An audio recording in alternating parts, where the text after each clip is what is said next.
điệp mỹ mơ ý mà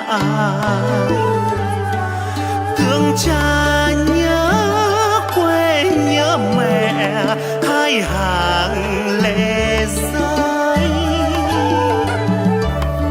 Anh em chúng con cùng nhau đã hẹn Tết đến xuân này về với mẹ cha, anh em đông đủ một đi nhà.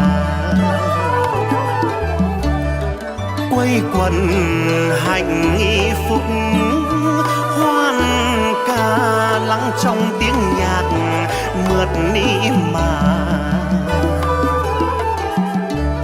Xuân về lộc biếc ngát hương